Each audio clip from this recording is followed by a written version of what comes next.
some jazz today. Yes, you gon' learn, you gon' learn, you gon' learn. It was just past 1, 2, 3 man with a 4, 5 step to the door like, oh my gosh, just throw that cash in a backpack. Hey everybody, it's Liz from the Lemon Bowl. Vince from Irie Kitchen. And welcome to the Irie Lemon Podcast. We look good? All right. Everyone feel good? I'm feeling great. This Motu got me feeling right. Episode 22? Yes. 22. Super excited. We made it. 22. We made it. So first of all, thanks of course again to all of you for listening. We just passed our first 5,000 listens. Hopefully by now it's at 5,500. So that's super exciting. We're just super happy that the audience seems to be growing, which hopefully tells us that you guys are resonating with this content. If there's anything else you want to hear, anything different, let us know. Please let us know. And also, as always, when you listen, any sort of review is super helpful to us. So we appreciate all those reviews. Tell your best friend about the episode and tag us on Insta stories when you listen. We really appreciate that. All right. Next up, we're going to read a review. We got a really good one this week, Vince. You ready for it? I'm ready for it. All right. Here's how it goes. 5 stars. As a person trying to make it in any aspect of your life, you have to take a listen. These two are so inspiring and relatable. I think during an episode, I was visibly shaking my head yes through the whole thing. So good. Always waiting for the next one to come. All right. That's fire. Thank you. Thank you. That. Mel Be Fit. You rock. Thanks for making our day. Making our day. All right, guys. So we're sitting down. I'll let him introduce himself, but I'm going to introduce him first. Mr. Jonathan Jelks, serial entrepreneur, running around the city, running around the world, just doing cool things. We're sipping on that Motu right now. You haven't got it. You should get it. John, introduce yourself to the people, please, and thank you. Happy to be here. This is one of the most engaging platforms that I'm excited about coming out of the hometown, out of West Michigan, out of Grand Rapids. Appreciate that. With 2 entrepreneurs that I respect. I said Motu, the best. I was like, oh, what do you expect? But of course, I expect the most out of you guys, and hopefully, you expect the most out of me in this interview. This is great. I really love what you guys are doing. Yes. So I think just to start off, like let's get the origin story. Like, who are you? Yeah. What are you about? And how did you get here? What am I about? Well, I'm Jonathan Jelks, and I grew up in Southeast Grand Rapids, and my story's a bit unconventional. So I'm an 80s baby, and my dad is a college professor, and my mom is a lawyer. But they moved from Grand Rapids, from Ann Arbor. My dad is from New Orleans via Chicago, and my mom is from Muskegon. Mm-hmm. And they moved to Grand Rapids because my uncle, who was also a lawyer, he's recently deceased now, him and my mom had a law practice together. Mm-hmm. And so my dad thought that it would be best for my mom and my uncle to practice together here in the city of Grand Rapids in the 80s. They didn't know too much about Grand Rapids, but my mom was from Muskegon, and my mom wanted to be close to my grandmother and my grandfather. Oh, wow.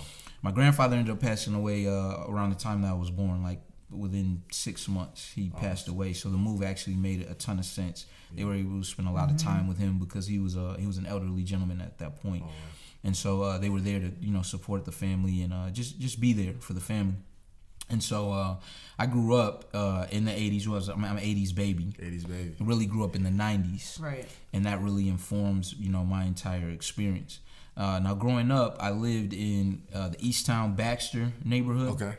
So Easttown has always been cool. It's always been a hub for hippies and business and like cool people who want to smoke weed and do all kind of other crazy stuff. A lot of tie-dye shirts.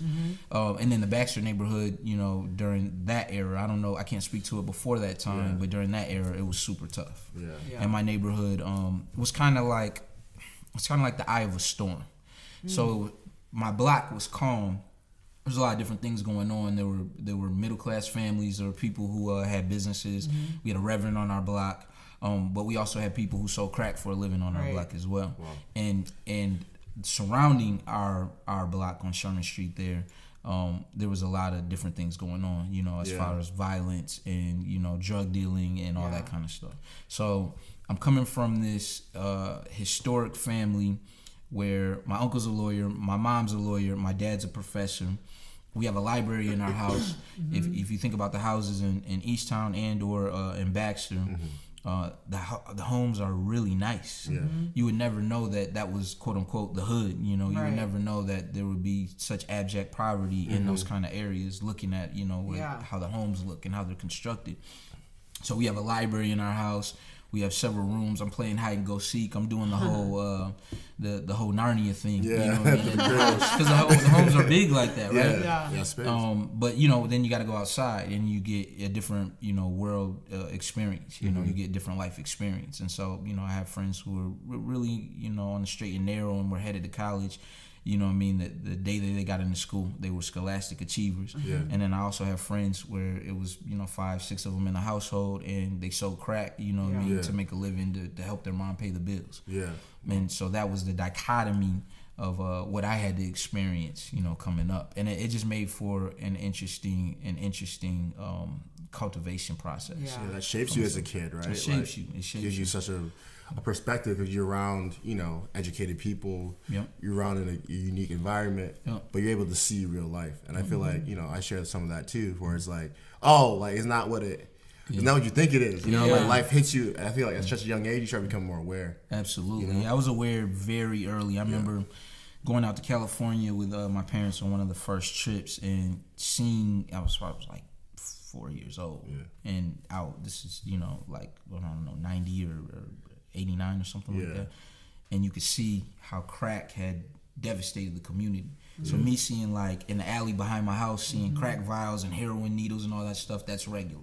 Yeah. My friends have guns and, all that stuff is regular. It all becomes normalized. It was normalized from the beginning. At the same time, I'm going to St. Andrew's Catholic School downtown because my parents were committed to making sure that I got a hell of an education. So I was trained by the Dominican sisters. So, I know how to think, I know how to write. I'm learning about every pope that there ever was, and how they operated within the Catholic Church. I'm learning about Catholicism. I'm learning about religion and learning how to think. And so just having all those experiences, they really shaped me. And it gave me a sense of purpose, honestly, because I was thinking, how can we be, the land of the free and the land of opportunity, and there still be such great segregation, amongst the people, and how can there be, such inequities in a country that's this great, So, but I mean, I knew it because my dad's a history professor, so you understood, the time I was in the 3rd grade, I had read the autobiography of Malcolm X. Okay, that's like one of the foundational books for me. That's something that my whole thinking was predicated on. Oh wow! So my dad had the library, so I'm just picking up different books, and I had an extensive vocabulary. We shared that a little bit. So I used to spend a lot of time reading, and the stuff that would interest me would be like books like about people. Right, I'll read a Steve Jobs book or Bill Gates book, whoever, just cool people in life, and that's funny because I share that. But my mom was make sure I read. You have to read. They told me I couldn't read, or whatever. The thing with the dyslexic, or whatever. They said I couldn't do that stuff, right? So I was like, "No, you gonna read. You know what I'm saying? And you gonna write. We're gonna figure this thing out." And so I spent summers reading, and then like that does help build you too. I think. Information, and it's like I was glad I was drawn to those kind of things instead of like really non-fictions and or the fiction books or the I wasn't into that kind of stuff. I wanted to know about people, reality. I always wanted to know about people who did it, so I share that, like who really has done it, who's done what I'm trying to do, who inspires me, who has contributed to to the fight for equality in our country, in our situation, in our neighborhoods. And so my dad was one of those people around here. He was very active in civil rights. Oh wow. He was definitely an activist professor. He's well known, taught at Calvin College for about 20 years. Cool. Yeah, so he's a part of that whole DNA over there. So that was interesting though, because I would come home from Catholic school and I would have my uniform on. And some of those days I would have to fight like 5 people just to get to the house, because it's just you got glasses, you got really nice shoes on, and but you're coming in with that uniform, and people are gonna assume that you're soft. They're gonna assume that. So I have a question: did your parents, obviously if you're going to private schools, they had some money. Did they choose though to keep you in that neighborhood? Like, was that dichotomy on purpose? No, I think initially when they got there, they didn't have any money. Okay. I think you come out of University of Michigan, and this is something that's really been indicative of Grand Rapids that we're trying to still break through to this day. African American professionals have a really hard time here finding upward mobility. Doesn't matter whether they have their master's degrees or their doctorates. It's hard to find opportunity because it's such a homogenous and insulated, insular type of community here. Yeah. So the opportunities tend to go to people who are from the networks of you know the who's who the community and the culture is used to. So my dad was working at Schuler Books. He went to college with the Faisenfelds who owned Schuler I grew up Books. with them. Exactly. Yeah. So he went to work for Bill and Cecile for a while, and then he also worked at the library while he was trying to get a job at one of the universities. Oh wow. My mom started off in private practice with my uncle. Private practice is always, you know, a fight. That's entrepreneurship, and it's cutthroat. And there were a lot of great lawyers at the time. They did well, but you know, my uncle was a wild boy, and so my mom, they did that for about 3-4 years, and then my mom, she went over to the city of Grand Rapids, and she did that pretty much my entire lifetime. Oh, wow. She started off in the engineering department, I believe, and then worked her way up to eventually becoming top level city management and the human resource director and over the labor relations and like 20 different departments. So I have a question. So what sparked this entrepreneurship bug, right? Yeah. You're from Catholic school, right? Your parents are obviously pushing education on you. Like, what makes you not want to go that route? That came later. That came way later. That came later. So initially, I was aiming to be like an executive director of an organization like the Urban League and NAACP. Oh, wow. Because I came up compelled by the poverty in our community and the lack of opportunities that I saw in Grand Rapids. I saw that there were so many opportunities, but there was a disconnect. Yeah. And so I wanted to contribute to the ecosystem in a different way. And it wasn't about entrepreneurship initially, because everybody who I'd studied, you know, they weren't really entrepreneurs. Right. Yeah, they were really like you were a minister and you were a civil rights activist, or you were my uncle was like the first African American dentist. He graduated from the university, first African American dentist in Muskegon Heights. Yeah.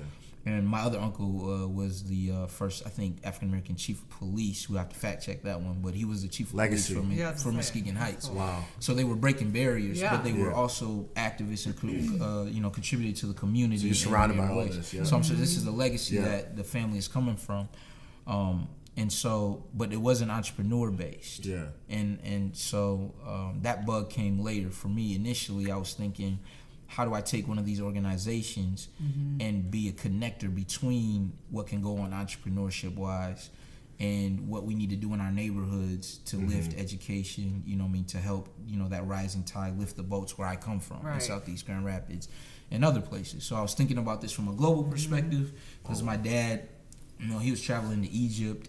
I mean, my dad's been to almost all 7 continents. Wow. Yeah, so he was doing all this in the 80s when I was a baby, in the 90s, like he does it now to this day. Oh, wow. He's a man of the world. Man, then my mom has always been like the foundation. She's always been the logical, you know, systems thinker, you know, she's all about implementation and being thorough, you know. And I think I have a little bit of both, you know. It's a good balance. With my crew, I'm the visionary in a lot of instances. So I'm usually the one who maybe has an idea and then brings everybody together to get it done. Exactly. And then I have implementers on the team, but we all fall into different roles as things progress. But that's what happened. As far as entrepreneurship goes, so I graduated high school and I was already entering into this kind of civil rights space. Yeah. I was doing some things around violence in the community, hosting some forums at Wealthy Street Theater, at the Gerald R. Ford Presidential Museum. I was engaging with all the traditional African American leadership, and I knew everybody politically growing up because my mom worked at the city, so I knew, you know, Mayor Hartwell, Mayor Logie. I grew up with these people involved in my life, going out to their, you know, events and whatnot. Oh, wow. I remember when the museum, the public museum, the Van Andel Museum, they broke ground on that. My mom brought me out there. President Ford was out there. You know, it was great. So I've been around these kinds of things, but then I'm going home to the neighborhood, you know, in the evening, and you know, I just remember 6th grade. One of my friends who grew up around the corner from me, he had an Army fatigue bulletproof vest on, you know, and he was like only a couple years older than me. He was like, "Yo, you got to check this out. I'm ready for whatever. I'm ready for the war." You know what I mean? And he had an Army fatigue bulletproof vest on. And you know, I'm all of 11 and he's all of 13. That's crazy. Right. That's how it was going down. So hip hop honestly is what opened my eyes to what entrepreneurship can be for our community. Absolutely. That makes I was a lot of sense. 100% influenced by the hustle in hip hop. And initially my idea was to bring, you know, the hip hop generation ethos into activism and giving back and strategic philanthropy, and to build the community that way. And then I really fell into knowing, you know, the potential of business going down there to Atlanta, you know, when Willie was doing this thing, and, you know, those guys brought me down there. So I like, you know, Willie is my big bro. Yeah, talk to the people about who Willie is. Yeah, Willie the Kid, talk about the connection. The first artist since Robert S. to be signed to a major label from Grand Rapids. He was signed to Asylum Records through Atlantic. It was a subsidiary of Atlantic. Through DJ Drama, the legendary, iconic DJ Drama, who's responsible for Gangsta Grills. He's responsible for helping Lil Wayne to become Lil Wayne as we know it. Was, you know, T.I. was instrumental in the whole Grand Hustle movement. And then he broke Young Jeezy, you know, so he was connected. He did the mixtapes that Big Meech, the legendary, infamous Big Meech, who's an all-time known hustler from Detroit, but migrated to Atlanta, where everything culminated. And now 50 Cent is doing a TV series on it. He's the one who paid for Young Jeezy's first mixtapes. Oh, wow. Yeah, so DJ Drama and the affiliates crew, that's why I kind of came up under, you know. And they brought me down to Atlanta around that time. So I actually, when I first started going to Atlanta, it was at the tail end of Big Meech's criminal organization, alleged criminal organization, the BMF. They had a stronghold on like going down to, you know, Atlanta strip clubs and you know, and, you know, doing a whole. It was like the greatest show on earth. Yeah, like going down there and seeing it. As far as them pulling up in like several Rolls Royces and Ferraris. And now you're seeing it. You're seeing it. Sparked an interest. But that wasn't the business. The business was on my guys' side. That was street stuff, and I always grew up around street stuff. So I know all the hustlers in our city. I grew up around guys who, you know, I mean, best friends of mine.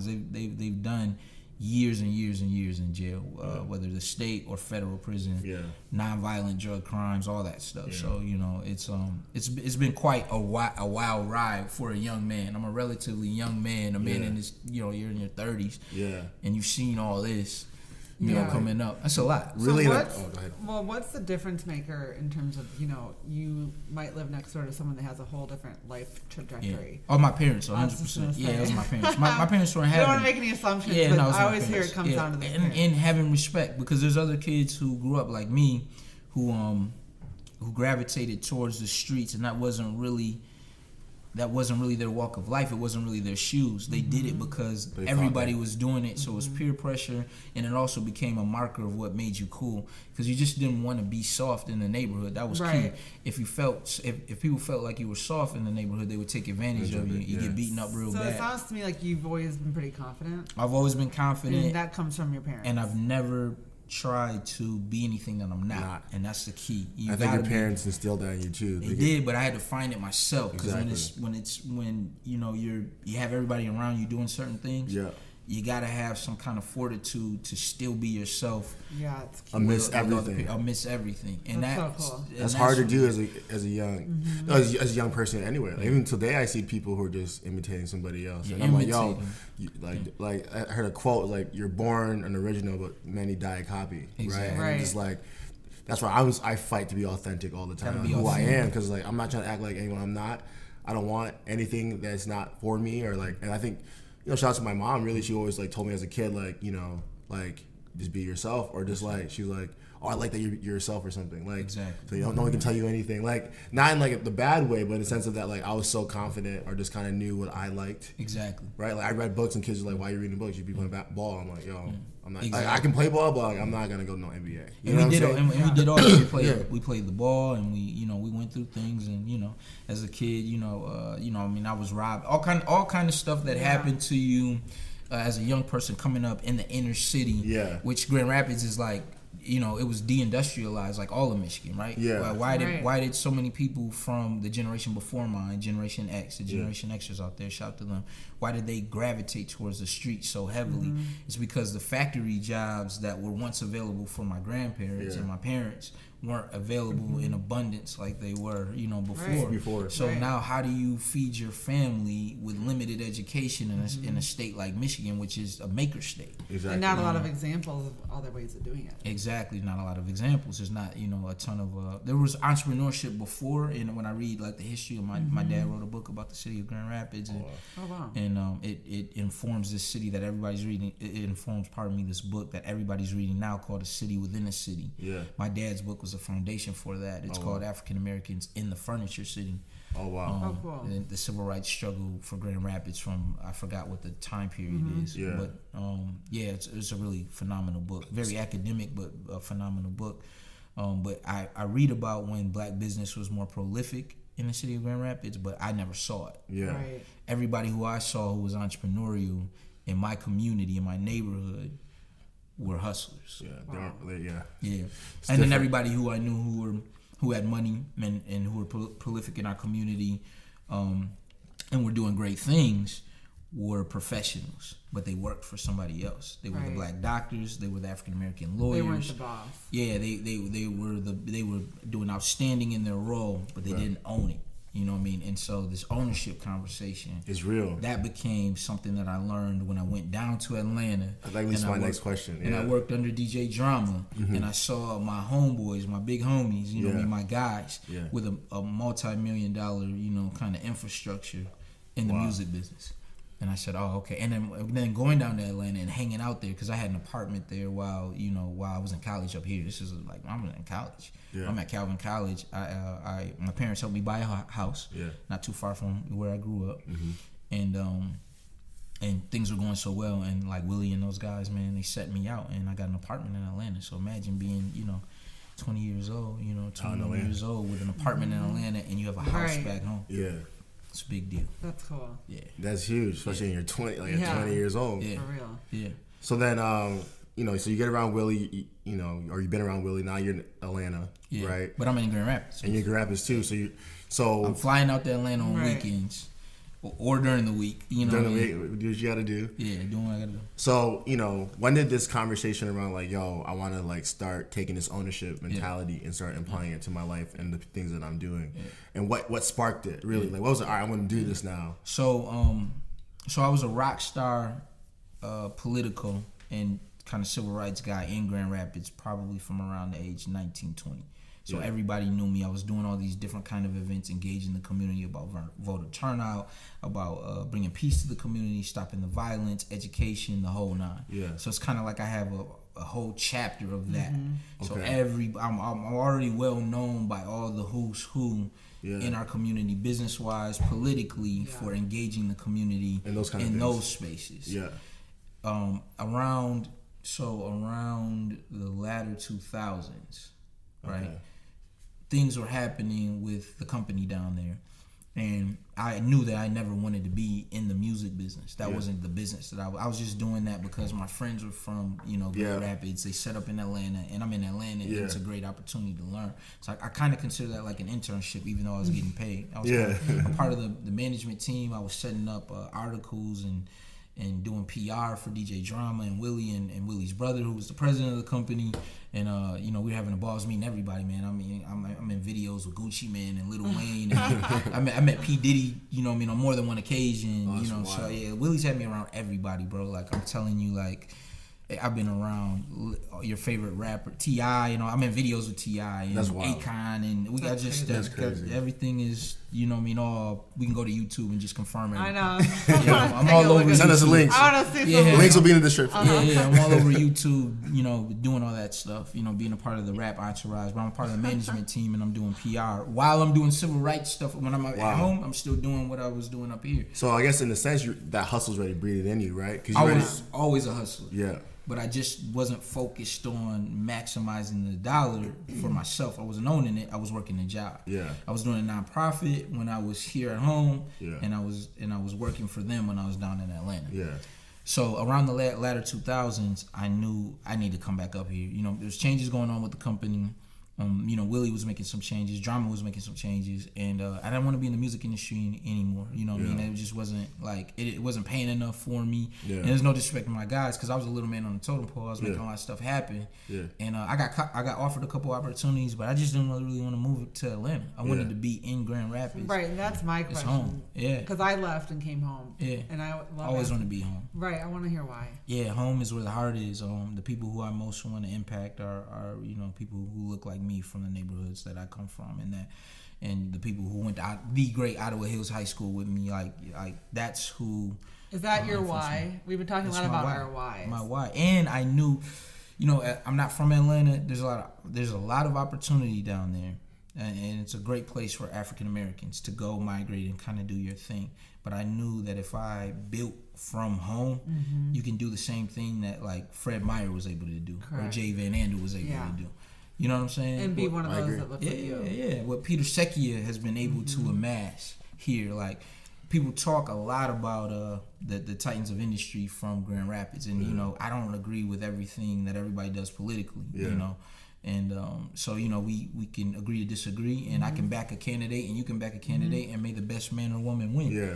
But I can always have respect for the legacy of those who contributed to our community. Right. You gotta respect it. So when you look at these gentlemen, who contributed to Grand Rapids, right? Yeah. There's a reason we're not Flint.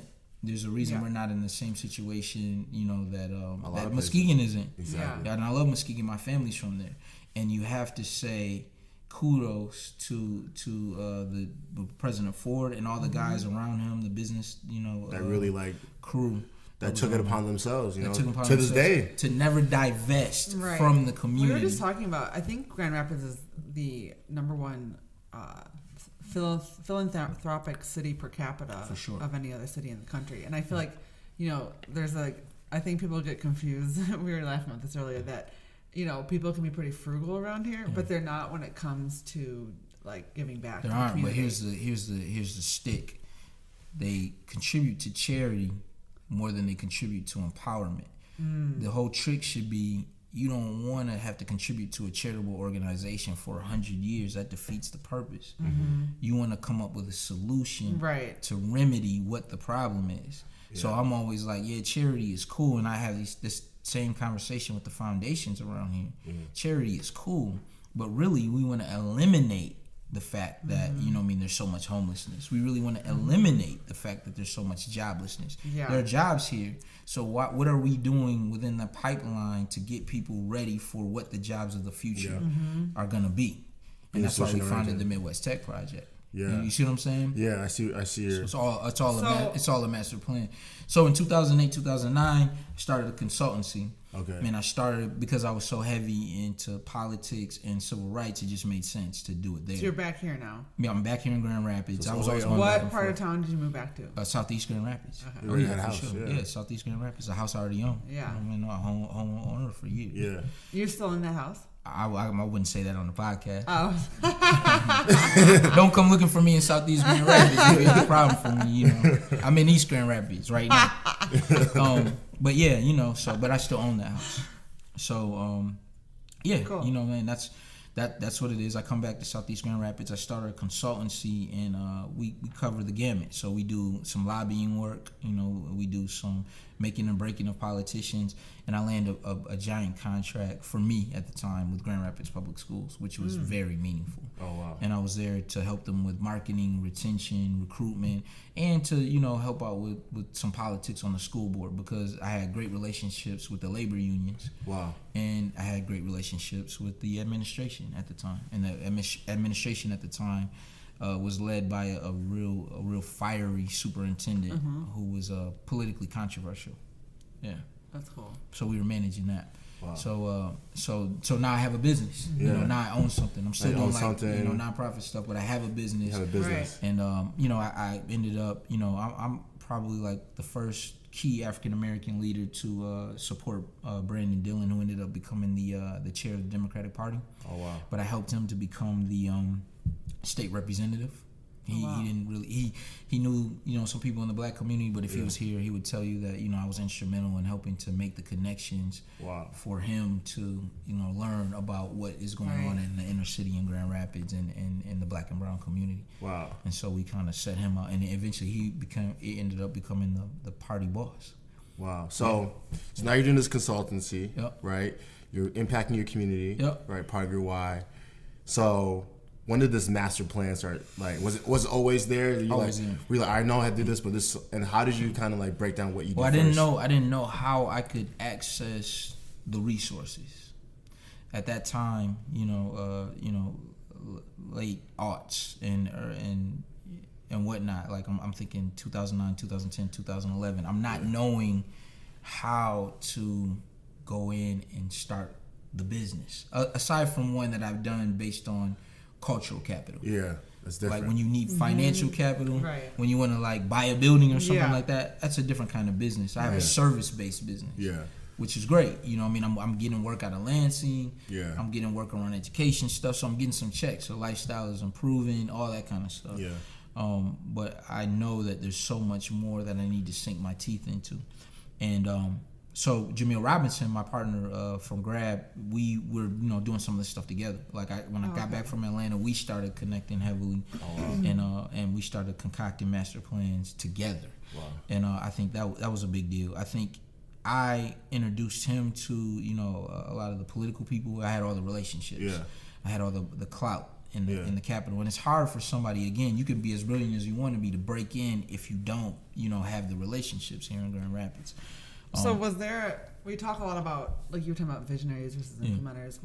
Was he kind of like the yin to your yang? Yeah, in a lot of ways. I've had other partners before and worked with a lot of good people. But when we went to high school together, so we were friends from way back. I just, you know, he was an unknown entity to me for years after high school. We were just friends. We were just cool.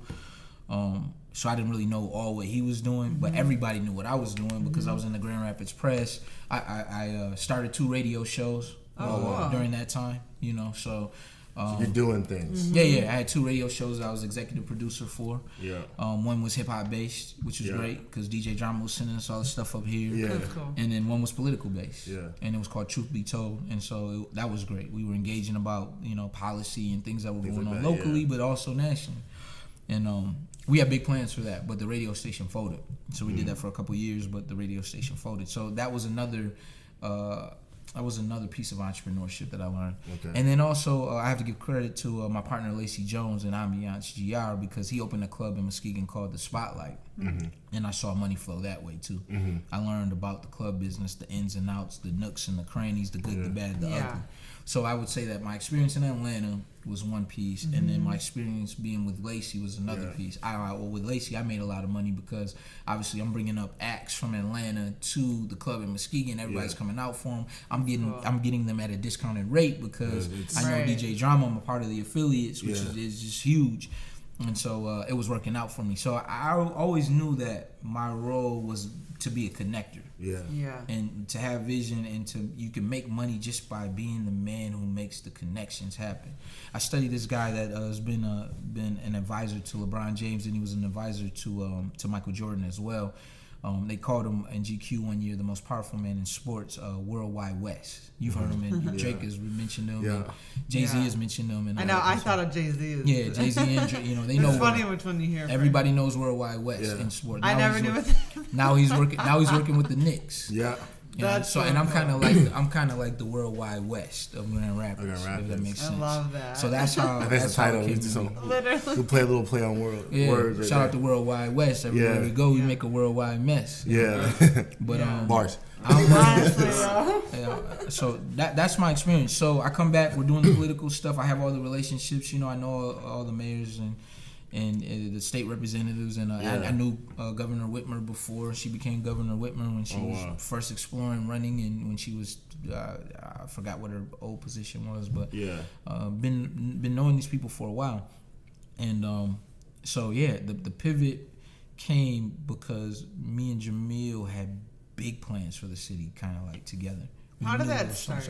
You know, we were, because you said you kind of lost. You went to high school. we went to high school. We always were cool, so we always kept up. He was keeping up with me, and he was like, you know, we need to sit down, and we started sitting down, getting together regularly because he had family early. You know, him and his girl have been together since high school, and they started a family. So he was kind of at a place now where he could. He was like domestic, you know, and I was no, seriously, no joke. Like he was, you know, taking care of his family. Like you have a you know, a woman and a wife and kids. That changes everything. I'm running around with rappers and I'm doing, you know, civil rights stuff at home, and you know, I'm on my MySpace. I'm lit. You know what I'm saying? So when me and bro got together, current emotion. It helped me to refine some of the visions. Yeah. And he had his own. And we combined our efforts, and you know, as Captain Planet says, when our powers combine, you know, it's well. That's what I was going to ask you. Did you find that, like, you know, Vince, I have to say that we're better together than we are separate. Is that something that you experienced? I mean, totally. I think with all of my partners, you know, Willie brought me down to Atlanta, and I was better under his tutelage. Things that I thought I understood, he heightened my understanding. Andrea has been a friend of mine since she pretty much like came to Grand Rapids and like graduated from Grand Valley. Oh, cool. And she come from Detroit? She came from, what is it? It's not Grand Haven. It's Grand Ledge? No, it's another Haven. South Haven. I think. Is that near? Cool. I think it's South Haven. Yeah, she comes from South Haven. Cool. So, but I met her. You know, she was fresh out of Grand Valley, and she already had this great like IT job. And I was like, "Who's this black woman killing it like this?" Oh yeah. She actually she did that now, but I didn't know. She came out to one of our events. We had Mayor Hartwell talking about this is back in 2000 whatever. This is a long time ago. We had Mayor Hartwell out at Grand Rapids Community College talking about the future of Michigan's workforce back then. Oh, wow. And she came out to that session with a friend of ours, Victor Williams, who runs the Hip Hop Coalition. So you were like, who's this black woman in IT? Who's this black woman? The fact there's even a woman in IT. My husband works in IT. It's like all men. And then IT was like, at that time, and we really just weren't thinking about it yet. Yeah. My dad is the one who like kind of got me hip to it. Like, hey, son, he was telling me in like, you know, I was in middle school, like late 90s, like, son, the jobs are going to be in preserving the environment and in technology. He was telling me that back then. Wow. Yeah. That's the stock that I come from. My mom took German in college. Like, I come from a stock where you're reading about Plato and Socrates and talking about their ideas at home, and then I gotta go outside and somebody's trying to punch me in the face, and I'm trying to punch them in the face. You know what I mean? And those are you still gotta look fresh. And being fresh is top of the list. Come on now, top of the list. In the 90s, Polo, Timberland, that must have been crazy. Like Eddie Bauer. What am I missing? Army fatigues. Like I want to. Nas is my favorite rapper. See, I'm young, so I missed all that, right? So like, don't get me wrong, we still had some players, but like, when hip hop was at that stage, when it really like started taking over, it was over. It's like now no longer the fad. Because I know back in the day, like, oh, it's not gonna be here for a long time. Okay, wait. It's gangster music. You guys music. know what happened 23 years ago today? Well, hey, big rest in peace. Yeah, rest in peace. When I realized that was 23 years ago. Yeah, that's why I'm 23. Champagne I know. Right now. That's why we're drinking champagne. I mean, I'm literally gonna listen to him all week. Oh yeah, for sure. Nothing else. Post is coming later on tonight. I post every year for Biggie Day. I got some vintage photos. I want to blast my story. I just remember 1996, like driving. It's gonna sound funny. My dad's like old. He gave me his old Lincoln Continental. Oh, you lit. 93 Lincoln Continental, my first car, blasting Biggie. Biggie was and my boyfriend at the time lived on the other side of town by the zoo. On the west side. West side. And I was in my Lincoln Continental. But I have that. We all had so many looks when we would drive around. It had like a maroon leather interior. Oh, okay. But that album, Life After Death. Oh my God, changed my life. Like, anyways. I remember staying home that day that I was sick that day, and I just was watching MTV News all day, Kurt Loder, and I was so sad because you know, Pac was the man. You know, I love Pac. You know, and Pac is one of the all-time. He's on my Mount Rushmore of rappers. But he was just too lit. You know, and there's a point where you could be too lit. And some of the things that he was saying and that he had going on, which I think is a cautionary tale for the black community in general, right? You know, young and reckless. Pac exemplified that. But he also had some things happen to him. Yeah. You know, when you have certain things happen to you in the environment and you want to prove that you're not a victim, Yeah. You know, you can go crazy, and when you have a lot of money and you have a lot of power, the results can be Right. It just exposes it. It can be even great, more. and it can be disastrous. More money. And that's what happened. And I feel like I always felt like, you know, Big got dragged into something that, you know, didn't have anything to do with him. So it was. I agree with that. It was I feel the always same really, way. really. I really felt And the danger of media. danger of media, but we mean- we gotta take responsibility. Yeah. I agree. You know, it's some I want to speak to in our community. There are crabs in a barrel. So I'll Yes. talk about the I always racism. talk about I this. talk about the racism all day and the things that we have to deal with systemically But- because they're real. Yeah, I will never ever take away from You can never negate that. 200, 300 years of oppression. Yeah. Because Yeah. all that is real, and it's real in every aspect of society. And even though I think we're getting to a place where the generations now don't subscribe to those views, Too far away. right? They're far removed from it. They've been influenced by culture, so it's not the same. Yeah. It's still so embedded in everybody's minds and systems and businesses that every day we have to fight it. Exactly. However, in our community, we have to take personal responsibility for what we're doing. And, you know, just even in, you know, recent situations, things that I've experienced recently, you know, we can't try to pull, you know, people who are coming up, who are really invested in our community down.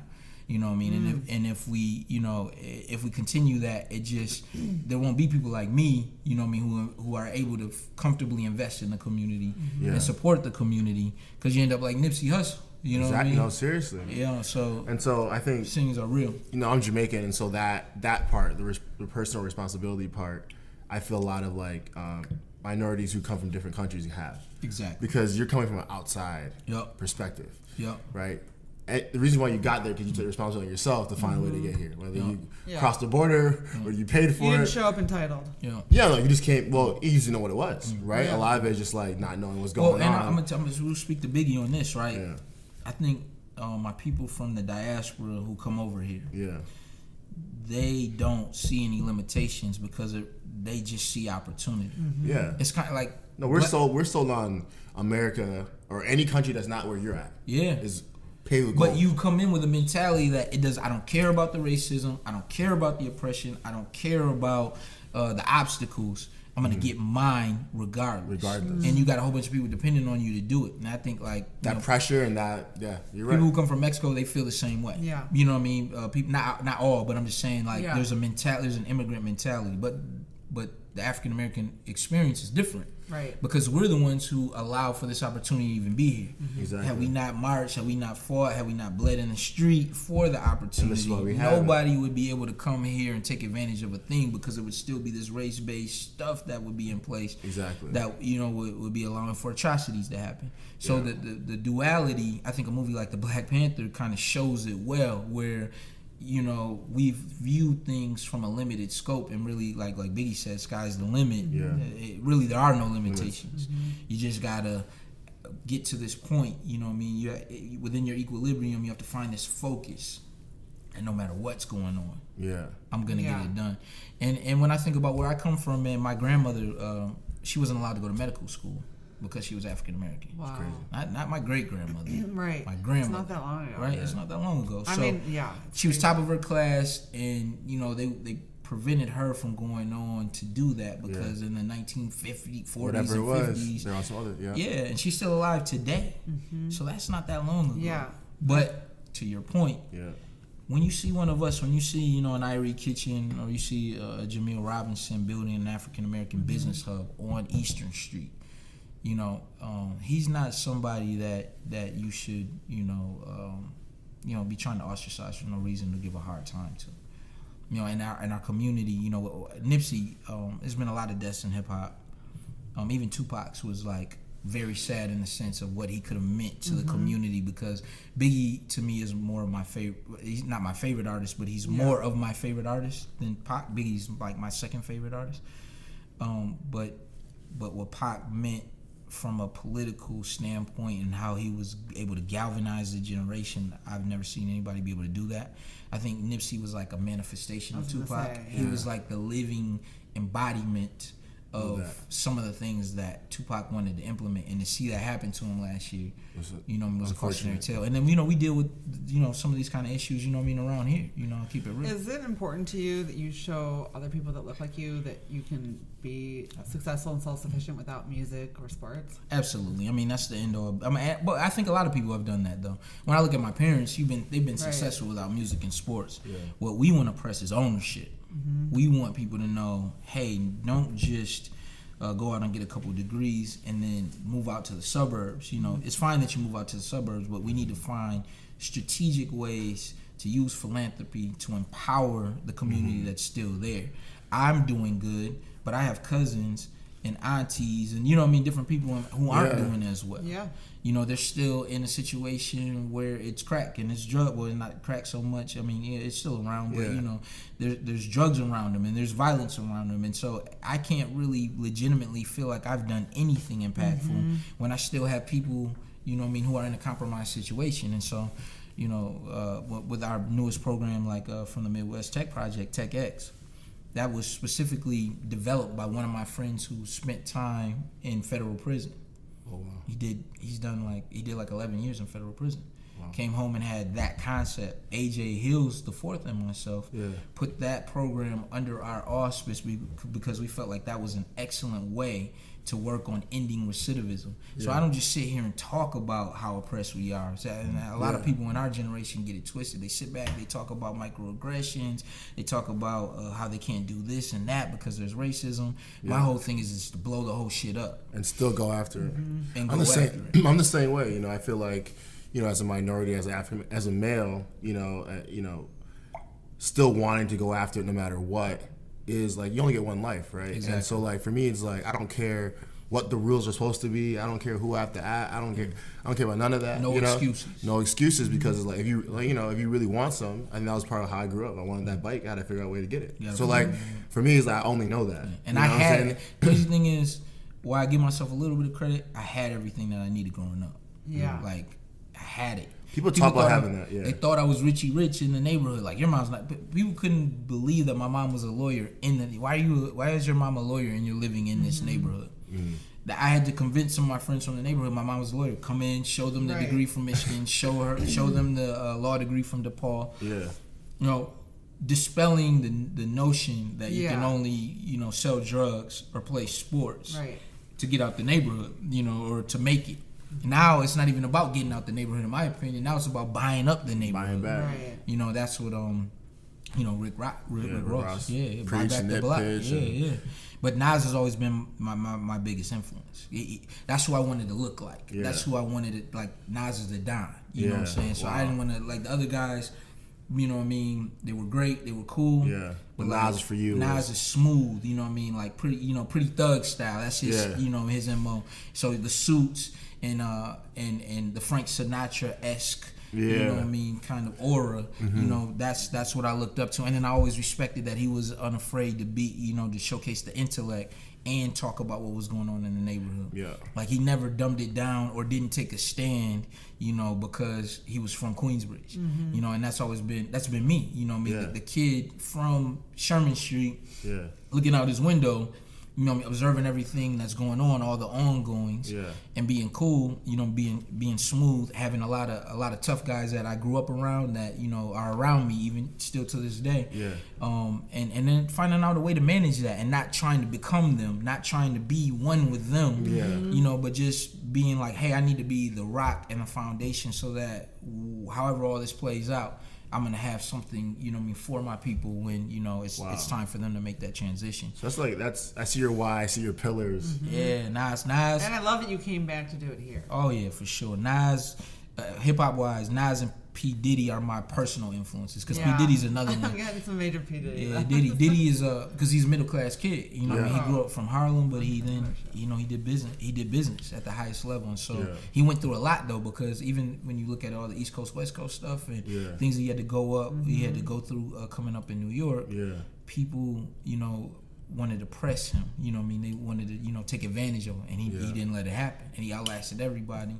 And like he's really like Jay-Z is the first one to $1 billion, but Diddy's really like the ultimate trendsetter.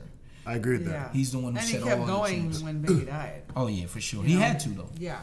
He can't stop. No matter what happens, friends of mine Can't stop, won't stop. have died, and friends of mine have been shot, and all that kind of stuff, and I feel that empowers you more to go, right? Because when you see like life is so fragile, that's one of my biggest motivators. Like, like life is so fragile. Like, you never know what can happen. Yeah, you never know what can happen. And so, especially coming from these neighborhoods, right? Especially coming from the neighborhood. So like, literally tomorrow you can be in jail, you can be dead. So like, the whole thing is like, man. I think that's why it also inspires the hustlers to do what they do, because it's like they got to get it. Exactly. Yeah. But I always try to encourage like, yo, like you have such a smart mind. I think maybe you're not doing good in school. Your situation has weighted on you, and you have to become a man at a young age or a woman at a young age. But realize that inspiration to have a solution. It may have not been, politically correct or legally the right thing to do in our system right now, but you do have that drive that I'm willing to jump. You have the brain for it. Like the same flip that's what all businesses do.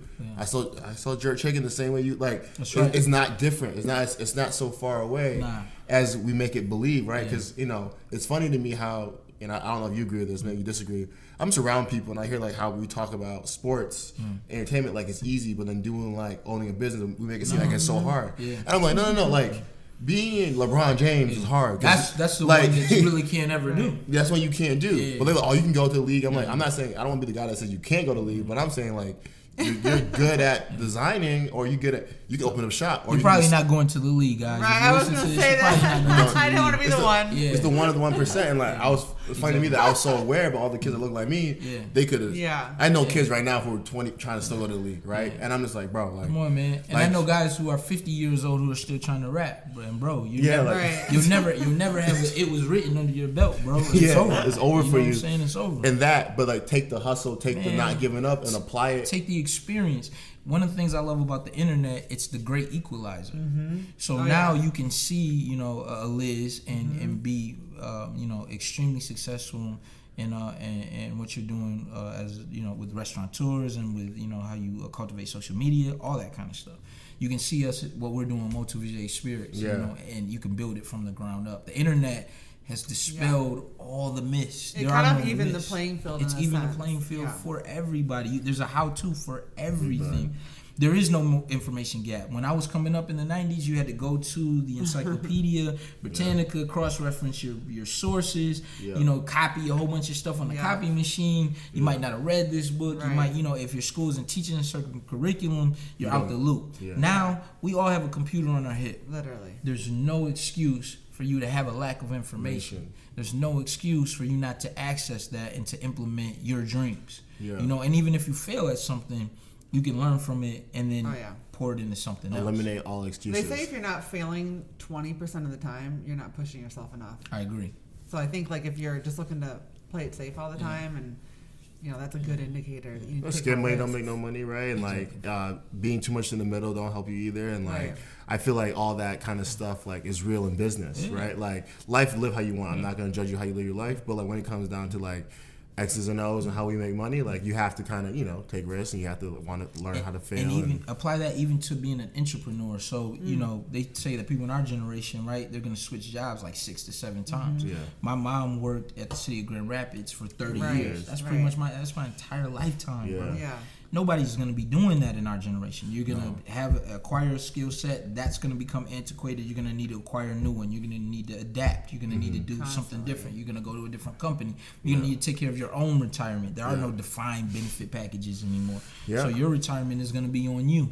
So these are the things that young people need to think about. That safety net that was embedded in the American thing of ours is no longer there. So you've got to be the smart one now. And it's changing so fast. Like you can't even predict what's going to happen. Exactly. So in these companies, and I like this within, because we're heavily invested in tech. We have a new business called Radiator that Willie and I have equity and ownership in, and we partnered up with some local technologists. It's a streaming platform, and it deals with geolocation and really empowering independent local artists and what's going on in the local scene. Cool. I'm gonna show it to you guys when we get off the podcast. I got the beta test on my phone. That's cool, we're really excited. Flip that in the end. That's the coolest thing ever. So, we're going crazy. But casual. That's what I love about tech. They leverage the people who work in tech. They leverage their worth. Know your worth. With your boy Drake, you gotta know yourself, and then know your worth, and then leverage your worth. And take advantage of it that way. So I'm curious now on the business side. what you're doing now. So guys, you're listening to this. You know, what John's really talking about is experience and implementing things and trying things. Like he gained over 10 years experience just trying and doing something, and then he started with a consultant, and now, you know, we're what, 2020? Yeah, and I'm like 10 businesses in. You're 10 businesses in, and I feel like for a lot of young people listening to this, or a lot of young entrepreneurs, like, it's okay if right now you're gaining experience, right? Like, I'm somebody that like learns differently, so I went through my different path, but I'm gaining experience, right? Like, I don't think Irie is my first and only thing. Like, it's one of the things on my path.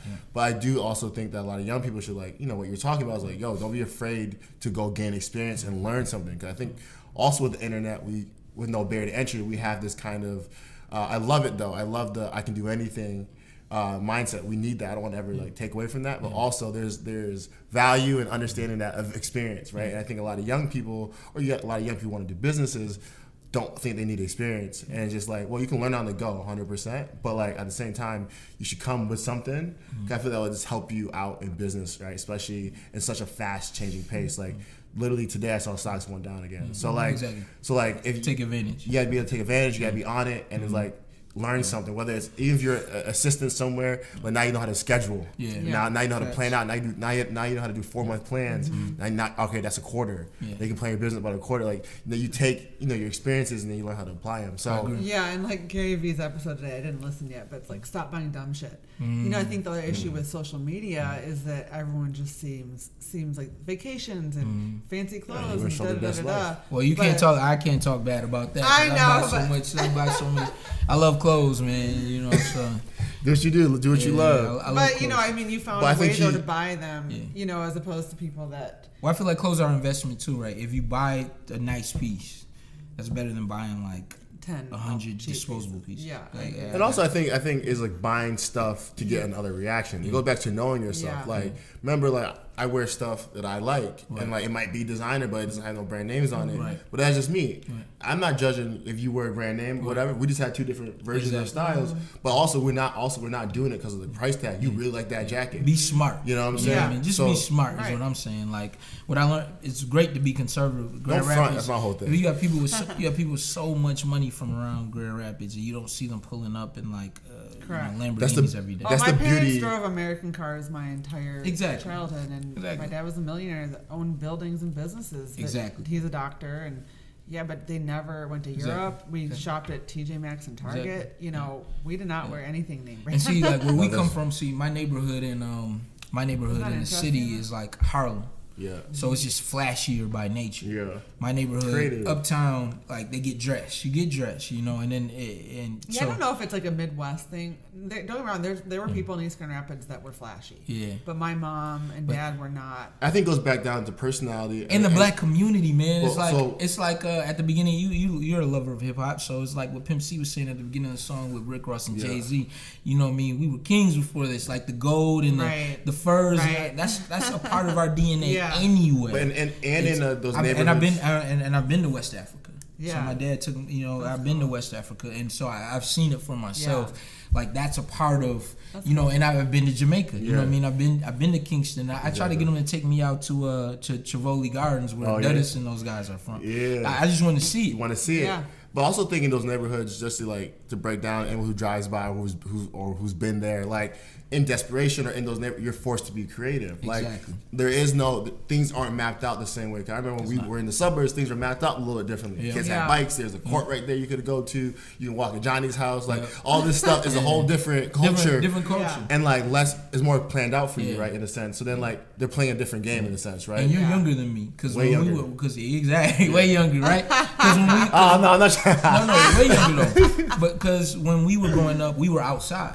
Like, for real. Yeah. Like, we were outside. You had to be grown. You had to be grown at, like, man, I was riding the city bus at 6 from St. Andrews to get back uptown. And I had to get off at the right stop, because if I got off at the right, you know what I mean? It just was a lot going on in the city at that time. Crime was real. The streets were real. Yeah. So you had to be a little bit more, you had to be self-sufficient. Yeah. So I almost don't even understand how the younger generation is, like, so routined and regimented. I'm scared about that. Yeah, no. Scared about how they're gonna respond to conflict. You know, I know if somebody punched me in the face, I know what my response is. You have a flight or fight, right? So you know what I mean? I grew up you know what I mean, we're gonna fight, like, you know, and that's not necessarily right, you know, or I said so. But that's what's natural and organic based on the situation that I come up with. So, you know, and you know, my dad and my mom raised me the same way. Like, we went to the concert, and I'm just gonna say on the podcast, we saw a fight. Right? Yeah. And this dude got hit a lot of times in the face and did nothing about it. And I was talking to Nick, and I was like, bro, don't ever let someone do that to you. I don't know. Exactly. I know. I was trying to tell his boys, like, bro, you gotta handle that. Like, just on, like, if he's not gonna do it, like, that's your man. You just disrespected him. Like, and maybe for me, I got so fiery about it. Like, you know, it's not about being an ego. It's not about alpha. It's just self-preservation. It's about respect. I feel like, and I feel like you let someone put your hands on you, like. Come back. We talk about history, and like, the books we read, and like, no. We don't let people. We don't do that no more. I just want to say, I was out with 5 men last night. Sam was the only one that protected me during that fight. Yeah, great, Sam. Great. Thank you, Sam. Kudos. So like, That's so funny though. let's go back But to the business though, the business stuff. So what is it? Is it like a holding company with like what? No. It's how do you guys set it up? It's different entities, and we're learning. Again, I have to say, hip hop influenced me with this. Yeah, this is such a good question. Nas has Queensbridge Venture Capital Firm. Yeah. And I was reading about that in 2013. You know, as soon as when he founded it, I saw like a picture come out with Nas, with him, Mark Zuckerberg, Ben Horowitz, who ended up being like his partner, who mentored him to venture capital. And Ben Horowitz, for those who don't know, he has probably the one of the most dominant venture capital firms out of Silicon Valley, Andreessen Horowitz. And so I saw that and I was like, okay, Nas is really getting on his business tip, because what he was always known for was his artistry. Jay-Z was always known as the business guy, and Jay-Z came in with Dame Dash and Kareem Big Burks and all, and that infrastructure. He had Leo Cohen, the Def Jam system, so he came in. And he branded himself that guy to be. He that. did. Jay-Z was smart for that. Even before he did that with Kanye West, when they did Rockefeller, they were independent and they bought their way in, and so he came in on business. Nas came in as an artist, so I was really interested. Didn't Jay-Z have a lot of money early on? Yeah, I mean, they all do what they had to do. But he came in with, like, he was buying all the flashy stuff because he already had made it. He already had made it, which is Thank cool. Yeah, he was hip hop on Netflix. Yeah, he was already living the lifestyle. But the flashy stuff wasn't really what caught me, because Jay-Z's never been the flyest rapper to me. He didn't look like the flyest rapper to me. I never woke up and said, I want to dress like Jay-Z. Right. You know what I mean? Biggie was big, but he was fly. You know what I mean? His pictures, all his old pictures, he looks impeccable. Whether he's wearing jeans and a sweatshirt, or he's wearing the fur, or he's wearing the top hat. Biggie learned from Puff, though. Biggie had Puff. So Puff, Harlem is known for style. And my neighborhood in Grand Rapids is like Harlem, so it's known for style. Cool.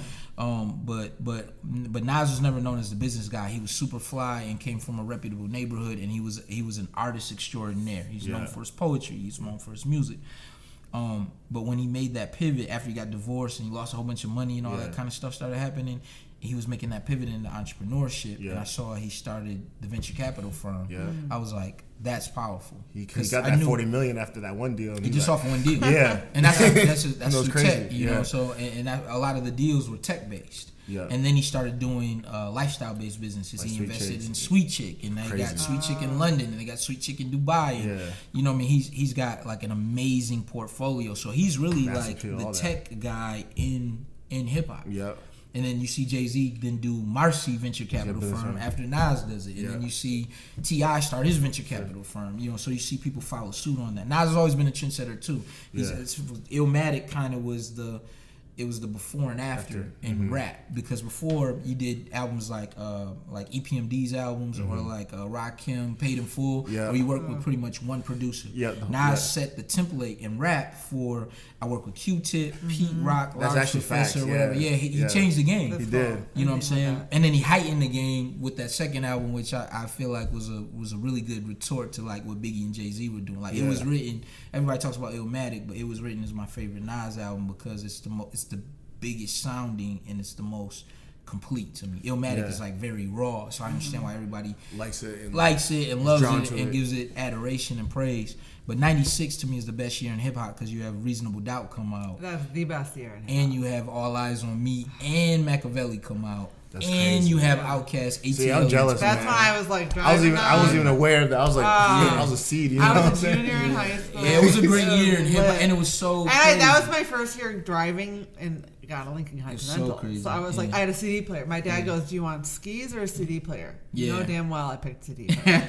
So I could listen to music. Yeah. You don't understand. So we had like the game visors, you know, changer, the yeah. CD holders and the Yeah. visor. Imagine not being able to plug your phone in and had every song in the world. You Yeah. had to literally buy CDs. Yeah. So you're Spend committing. $20 to $25 a pop. You're making a commitment. So back then they're making stupid money. Stupid. Oh, stupid money. I used to go to $25 my for a dad CD would is take crazy. me to Believe in music.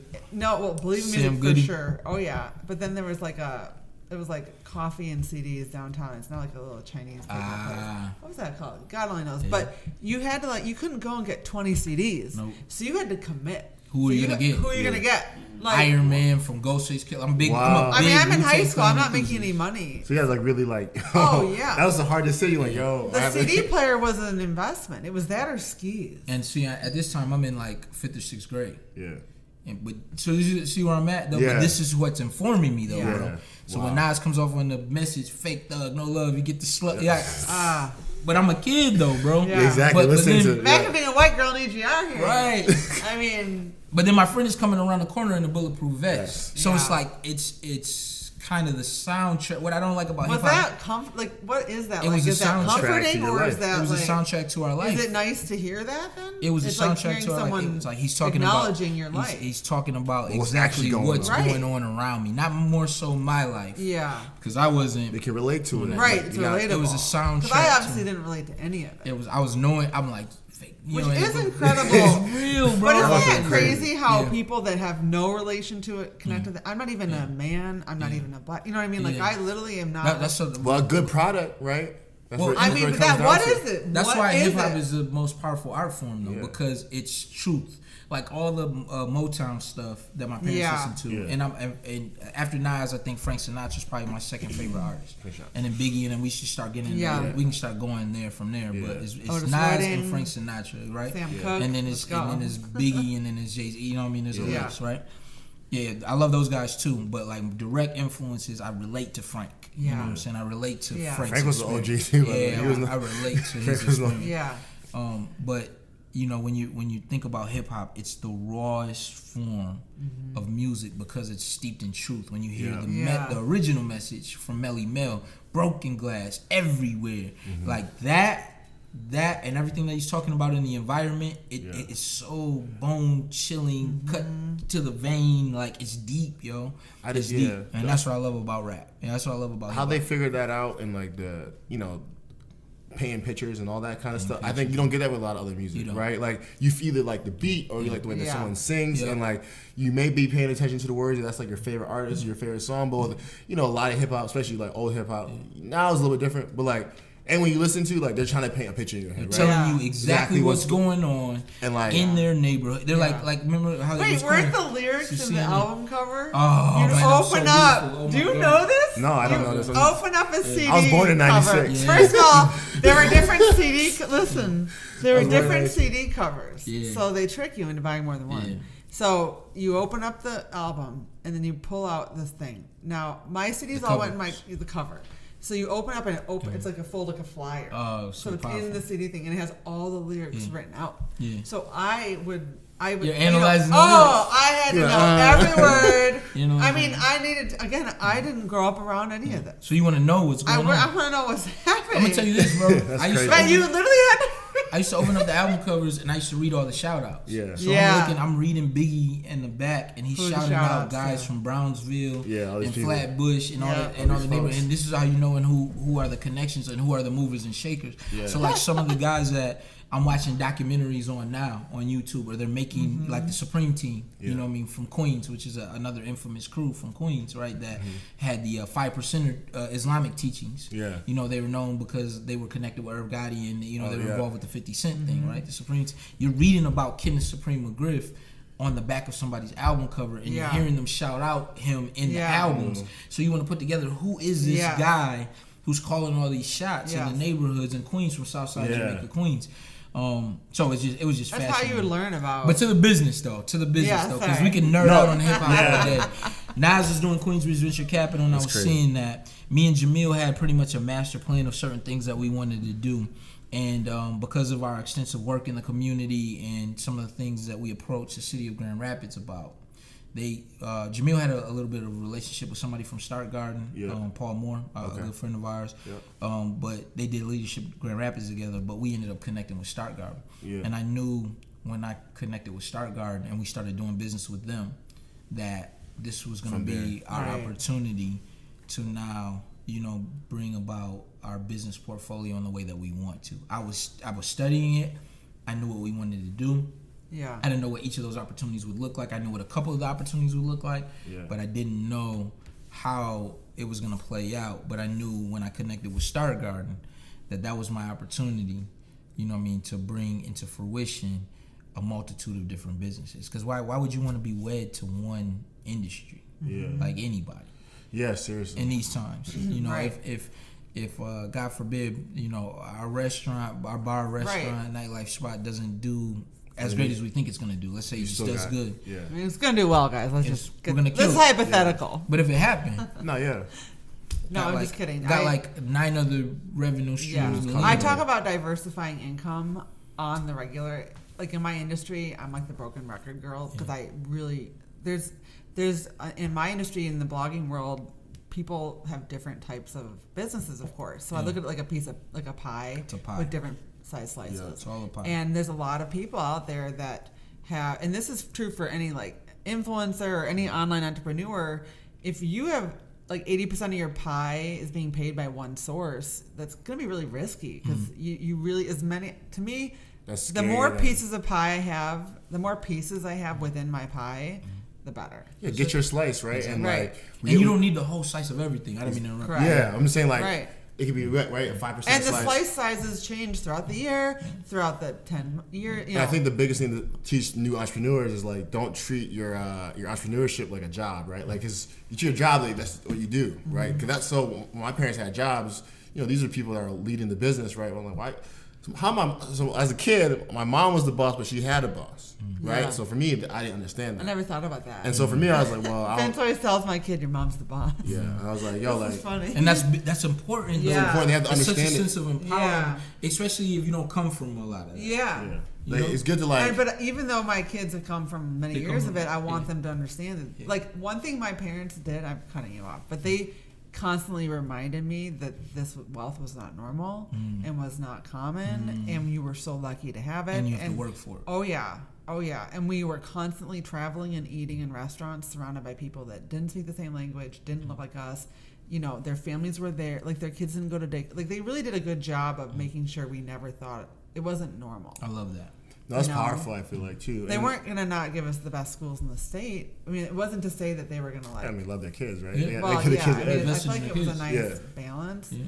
But they kept it real. So I want to make sure now that I'm a parent that I'm, Because now it's not happening. So that's important to have. Yeah, you came from that, right? So, I always tell Liz what she, like, first in her family being, like, the first female entrepreneur, getting to where she's gotten to in such a short time, same for you, is amazing, right? And, like... Thank you, bro. I think we all share that same kind of, like... we're doing something different outside of what the normal thing. We take what we do seriously. We take what we do seriously. Like we understand like the and it's not easy, and it is a risk, right? Yeah. But I feel we feel more comfortable over here than anywhere else. Like I couldn't even imagine myself. On the other side of it at all. It's like I'd rather not. So I tried to take a job as like a director of communications for a nonprofit organization. It was some people I'm cool. I want to mention the organization, but why was that not? It didn't work out because my friend who was the director of who was over the organization. I was director of communication, but my friend who was over the organization. It was like two apex predators. And Two cooks in the kitchen. You can't have she was a lion and I'm a tiger. There's a reason why the lion and the tiger. The tiger is way deep in the jungle in Asia. Yeah. And the lion is in the Serengeti in Africa. Right. Yeah. You gave an analogy like this last week. You know what I'm saying? Yeah. There's a and that's funny because our team, the team that we comprise for some of these different projects, right? We're all apex predators, but we all play in our own lane. So Jamil, we call him the shark. He's like a shark. Yeah, I want to hear the breakdown. Yeah, Jamil's like give us the breakdown. Yeah. And Jamil's like a shark. So he's deep in the ocean. Yeah. You know what I mean? When he smells patient, blood, ready. When he smells vicious. When he smells blood, is over. And it is what it is. His instinct is just to go get. Really? Yeah, that's how he is. I'm a tiger, so I'm mysterious. if things pop up, God forbid, hopefully it's only the good things. Sometimes the bad things pop up. You know what I mean? And all my friends and family and, my business partners, they got to hold that, man. You know what I mean? Oh, that's so funny. They got to hold it because, and I'm not. Sounds a little bit like someone I know. Yeah, I don't do erratic things, you know what I mean? But like, is what it is. Yeah, everybody with me is real, and we have our best interests in mind in the communities. Yeah. And they're protective over it, and we're active, man. We get busy, we get down to business, and so I like to keep my personal life private. You know how tigers are. Yeah. Like, more mysterious. They're not just out there like lions sleeping out sleeping out with the pride. Yeah, and all I don't that. feel like I know much about your personal life. Yeah, no, I don't talk about it like that. Yeah. You know what I mean? Because I feel like what's the reason for my that? personal life isn't for public consumption. Okay. I agree with that 100%. Yeah, Vince is very similar. I don't want people knowing where I'm at. I'm like, how was your day? He's like, good. Let's not talk about it. Like, I don't want people to know where I'm at. Like, even the house conversation, like, I'm like the same way. Like, where do you live? Like, I've never been to Vince's house. And we come from a place where he's in my house multiple times a week. But we come from a place where like all that kind of stuff can be a liability, See, that's funny because my mortgage is paid because I shared my life publicly. Yeah. And then also like, as you can imagine, like with my girlfriends, like if you don't ask, how was this? How was that? Right. How was he? How did that go? What happened? What were you feeling during that situation? Like if we don't deep dive, so I'll ask like questions, not meaning to be intrusive. Right. It's more a way of showing that you care. And with friends, you share, it's no problem. Yeah. But like, I feel like for me, you probably share kind of more like, if there's really an issue, I'll probably bring it up to you. But but I never thought about it could be a liability. And I could be used against you. I study the mafia, so I study the rules by which how people operate. You study Robert's Rules of Order. If you're smart, you study the 48 Laws of Power. You'll delve into philosophy, the art of war, and stuff that comes from Sun Tzu. And me, I study the mafia, so certain things. You know how I learned learned this lesson? So, quick story: I was friends with a girl, like really just actually friends, we're homies, and like a little situation happened, and like these people pulled up at my house, right? And I was like, I don't even know how. I don't even know how like they got my address, but they obviously were trying to hurt me, make an example out of me, right? And so I went outside and I saw like it was like 5. I'm like, so what y'all about to do? Like, what's up? It's like I'll take 1-on-1. I'm not trying to take 5-on-1 because I know I'm gonna lose. But like, but like in that moment, I realized that like, I don't want people to know where I live, where I stay at, and at that time, I parents, never thought about that. Like, and like, you have to move a certain way. Yeah, move a certain way because like people will pull up. Like, think about like in this day and age, it just having to pop smoke. Right? They post all this money. Someone saw the address and pulled up, and what out of jealousy, out of envy, out of whatever situation, we don't know. We don't how to instigate it, but like it is what it is. That's the ugly side of the side of things. The ugly side of the African American experience is that. Is this the crab in the? Yeah, crabs in the barrel, and just the hate. Just, what happened to Nipsey? It just shouldn't have happened. Yeah, it can happen because we're in certain cases you have people who are not used to success on a certain level, and if they feel like you changed up in the slightest way because your position is changing or your experience is changing, they'll use that as an excuse, to try to victimize you. And I'm not going for that, know. So there's that, but also, I mean, that's not my everyday experience, at all. Growing up, because you're in the midst of certain things. Yeah. It is what it is. But when you start giving back to where we come from, and you're still invested in people from where we come from and changing their lives. Yeah. And people might not like that person. Why did you choose him or her to empower instead of me? Yeah. What is he in? And then they perceive that person on acting like, they're all that now because they're with you. Right. You know what I mean? When the goal or the intent is more to inspire, right? It's like and to pull everybody up out of it, period. Yeah. Because we shouldn't. It's not normal to be. It became normal to us. Yeah.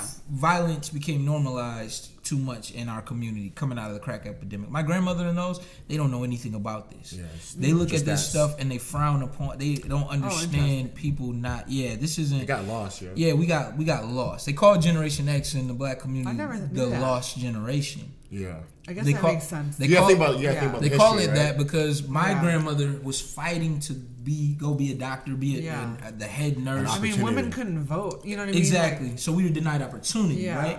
So we come from that. So when my grandmother, 30 years later sees what's going on in the 80s and like older cousins of mine getting off into gangs and the crack game, she had no understanding or tolerance or she just was confounded by it. Yeah. So that's not where, and we have to remind our young people who are coming up now that this little snapshot, even though hip hop talks about it profusely, because that's where the hip hop generation was. We were born in that, right? I was raised by hip hop. When Melly Mel and all those were making those records, I wasn't even born yet. So do I turn it off when my kids are in the car, or do I keep it on? Keep it on. You got to be exposed to the world. Because it's on. They're gonna hear it no matter what. And there's not. No, because your kids are gonna grow up in a whole different world. But is it? They're going in a global world. They're gonna even though emotion, like my 6-year-old. Now we've not talked about the N-word, but he hears it constantly. Yeah, he has not said it out loud yet. Yeah, and when he does, we'll have a talk. But that's the least. Like, am I doing a disservice by playing? Because that's you're literally doing all him I listen to. You're doing him a disservice. He's gonna hear the N-word if he moves to New York and he's out on the subway. Anyway. True. So it's not. It's not even about the N-word anymore, right? I mean, it is. Nobody. It is, but it's bigger than that. Well, It's I mean, as you know, there's all sex. I mean, they're all very. We're talking about haves and have-nots. We're talking about opportunities and lack thereof. We're talking about people come from an impoverished space to come into a prosperous space. And if you're looking at hip hop for the right things, which when Mobb Deep said ain't no such things as halfway crooks, you know what that made me want to do? Not be a crook. Because you can't be in that game halfway. You can't be a half a gangster. You got to be all the way in. And then flip it reverse. You can't halfway be in. Because your upbringing was almost half and half, because you'd be in your house in the library and then you go outside and get just being aware of it. Go outside and experience. But I think for anyone who's listening to this, who probably also has kids, they listen to hip hop or not. Like I think. So first thing to think about, we're growing up in a global world, right? So your 5-year-old, 8-year-old, 10-year-old is in a whole different situation than like you guys grew up that I grew up in, and it's only gonna get better, right? But like you just don't know where your kids are gonna end up. And so if you help them, if you synthesize it and you help them process it, they should be taking from it the hustle first and foremost, which is always great. Exactly. And then also that they're very privileged or whatever the experience is. And that there are people with other experiences. Yeah, that's true. And that's honestly what happened to me. Appreciate it. You're well-rounded. You're well-rounded. Now, when I hear some of the hip hop today, I feel a little bit different, because if you're just talking about doing drugs all day and being drugged out, I can't really. That's what I'm afraid of, because there's a lot of rap right now, and it's funny because I feel like we jump from telling stories about where you grew up in life as a poet, the realness, not to really tell you what you had to go do. Exactly. The soundtrack of somebody's life. Is that because less rappers are actually growing up on the streets? No. I feel like I think they were growing up in the streets then. Now a lot of it is just. You can make a SoundCloud account. I can go to Sam's house and make a track right now. A lot and you can create a whole personality. A lot of the rappers aren't really living what they're talking about, and then their experience in the neighborhood has changed. Right. I think we lost it with context and comprehension. I think there's a lack of that. When I listen to Nas and Jay-Z, they're telling stories about what they had to go through, painting pictures. They're not tell you what you have to go do. No. So I feel like Hove did that, so hopefully you don't have to go through that. Right. You know what I'm saying? Right. And so I feel like a lot of kids take it, and then there's a route that are still telling stories. There's a route that feel like they have to be this way. Oh, think about Big. He's referencing Alfred Hitchcock in rhymes. The rap Alfred Hitchcock. Right. They're trying to I know kids that I knew who Alfred Hitchcock was when I was in the 4th grade. Yeah. Kids today don't know who Alfred Hitchcock is in high school. Right. Who's Alfred Hitchcock? Right. Things get How lost. do you not know that? Right. You know what I'm saying? Nas was referencing. I mean, some of the things that is referenced. I feel like I don't hear that much. I think that was like the scary thing about hip hop, and you even go back to reggae, because for Bob Marley, like the stuff they were talking about in the music. I mean, we went to the Baby last night. The songs. The Baby is real. Yeah, he does. But the songs, the lyrics, because the Baby is talking about he's real for this song. For this era, the Baby's one of the more reality based MCs that there is. The South has always been more about the party. Yeah. But if you listen to Master P and those old records, they were talking real. You listen to Scarface and UGK, they were talking real. So there's some new stuff, you know what I mean, that's out. It's popping pills, doing lean. Like, I see what you're saying. Yeah. You see what I'm saying? Like Juice WRLD and all them, like this new age, and like no disrespect, R.I.P. Juice WRLD, but like when I didn't listen to his music, and people are like, oh, you don't like Juice WRLD or whatever. I'm like, bro, honestly, like I feel like he's actually a talented artist. That's the crazy thing. Yeah. Like mans can rap for an hour, and mans can sing, but what he decides to talk about and what these labels put money into is the shun shit. Not just black kids, of all kids. That's why you have these young kids who don't deal with anything, addicted to drugs at 16. Why do you think that? So I think like today's rap, my Biggie, Jay-Z, and Nas of today would be like, it's got to be like Kendrick and then Drake. Drake talks real to his experience. Right. You got Cole there a little and bit. then Cole, I feel like they're upholding, the legacy of the music, which is hard to do, by the way, because like you think about money, you think about the business side. And Meek Mill always talks about too. something. You got to balance that as an artist at that level, right? Like, do I go make this hot song and go make a lot of money? That's why I love Kendrick so much for that. When he dropped the Pimp Up, like the world, when Kendrick drops, the world stops. Yeah, and it's all content based. And I love that. And he's in a long history of West Coast MCs, because West Coast MCs are like maybe the one region that hasn't abandoned doing what's true to themselves. Yeah, I think Atlanta, they keep true to themselves as well, but I think like West Coast keeps it content based. Wow. So I have a question. Yeah. I have a theory that money alone isn't enough of a motivation to achieve long-term success. So typically speaking, you have other driving motivations, driving forces. It's not to say that money's bad or that we don't all want nice things. Yeah.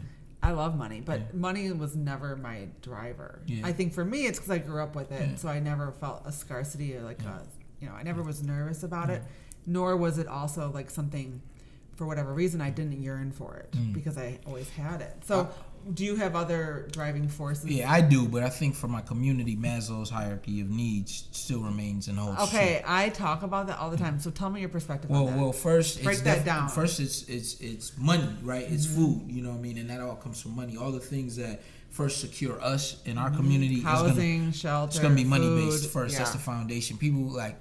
Some of my friends, I'm cool with a really great organization in town called WEMIAC, and they're an environmental association, so they advocate for stuff with the environment, right? And I'm like, black people can't grasp being environmentalists at the level that you guys are expecting and wanting until they don't have the basics, until the jobs.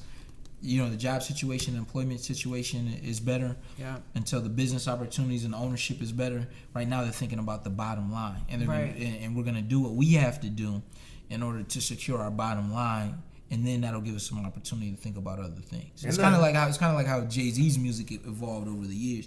Coming out Reasonable Doubt, boy, it was about $1. You know what I mean? Yeah. Nas was the one coming in with the conscience from the gate. He was always conscious.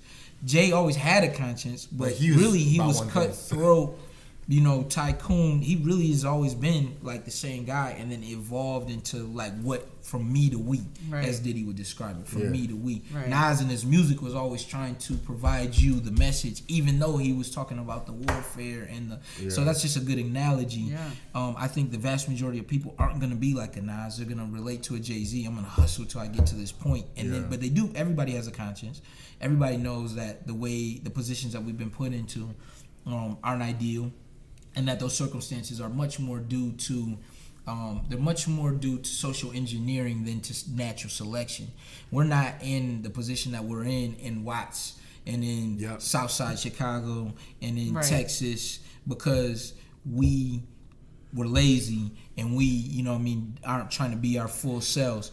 Our people were never allowed to blossom and be our full selves. Yeah. And the perfect storm hit when crack cocaine hit our community. Which then set it back. After all that oppression, and that set us back. Now we have to adapt what you said, the ethos, coming from immigrants from the diaspora, which is there are no limits. There are no limitations or no excuses, and you have all the information in the palm of your hand. In a 2020 world. If this was a different time, I'd be saying something different, but I really 1950, I really do believe that, like, okay, cool, and I think what happened, not okay to, like, negate what happened, learn about it, understand it, and that should, like, it should fuel you to go do something and with no excuses, because, like, we continue to, like, go out and do, and the biggest question we get is, like, how you do it, and it's like, I think that's, like, if you answer the wrong question, it's like, why don't you want to do it? It's philosophy. And it's just like... It's a philosophy about success, and to bring it home to your question, so yes, after you get money, then what?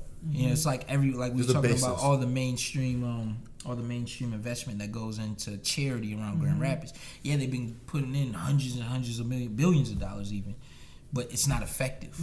So what me and Jamil, have orchestrated is, hey, here's how you're really effective, and you've Right. seen that have like black-owned businesses. and you've seen that have reverberation. We've changed the way that the Grand Rapids Community Foundation approaches their business and the grants they give out. We've changed the way that the Right Place thinks about investment into the African American. I can say these things. We changed Start Garden before we came. Diversity wasn't a priority. We had the conversation with them, and then we partnered with them, and now they're seen as, they hired Daryl and Jorge, who are doing a great job. Shout out to them. Yeah. But they changed their way of doing things. I assumed it was always like that. No. Start Garden was initially Rick's venture capital firm. Then they broke it down into 3 different divisions. Okay. But all of that, the African American entrepreneurs that they met. All the Latino entrepreneurs that they met, that comes, initially through us, me and Jamil, and that's just a fact. And cool. If they were here, they would tell you the same thing. Yeah. So when pulling together a dynamic team for these different businesses that we have under the auspice, you take all that. It's just natural. It's what comes natural. It's people who I've known for years and saying, hey, come be a part of this. And because of your experience, and because of the work, and because of the vision, actually setting up people for a great opportunity. That's it. Right. Powerful stuff. All right, so what's ahead? The geolocation app, the music streaming platform, Radiator, that's ahead. Ambiance is on the way. I say about a month and a half out. We're going to do great nightlife. We're going to do great food. And it's going to be just a great vibe for young professionals of all different backgrounds coming into the community. We're doing a couple real estate deals right now that we're really excited about, that I think will further show our intentionality of building up neighborhoods in the heart of the Black community, because Grand Rapids right now is so segregated. We don't really have neighborhoods that are like that melting pot ideal scenario right now. It just isn't like that. It's still Black neighborhood, white neighborhood, Asian neighborhood, Mexican neighborhood. We'll get there eventually, but right now we need to have some concentrated pockets of African American success. So we're really excited about the next few real estate deals that we have coming.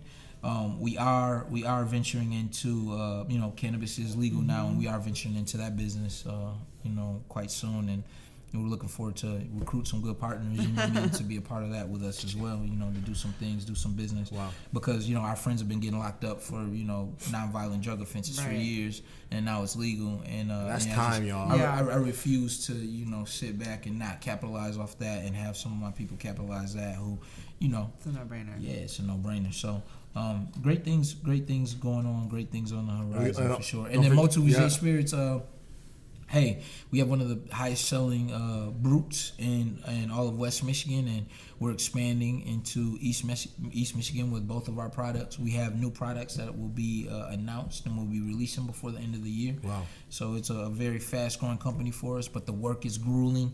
There's nothing more humbling than starting a new business and then having to go and interact with people who don't know who you are and kind of don't give a damn about your reputation and all this other stuff. Yeah.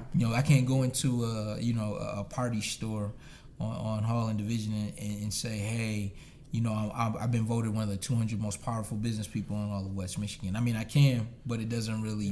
That's a connect. Doesn't really mean anything. What you got? How much can you sell? Exactly. Right. So it's interesting times because it's creating another hunger with us. We're going and making connections on that grassroots level. We're on the front lines in the liquor business. That's the best way, man. Having that, I don't know, it gives you more. For me, at least, it gives me more not forever though, right? Because you gotta be an owner. But in the beginning, I love that warfare. I love learning it. I love getting into it. Then now so when you're up top, you're making decisions. You stay connected with your team, right? You just in it, and you actually know, right? And you know all the nuances. Exactly, and that's the powerful thing about I feel like business, and for people that I'm around who are really good, they really know what it takes to be this person, so they can answer that question for you. And people who don't, they're like, I don't know. It's like, that's why. Yeah. And it'll put you, and it will limit your success. Exactly. And you can get fleeced if you don't know every little detail of your operation. But that's why I love that I have Jamil there, because he's so thorough.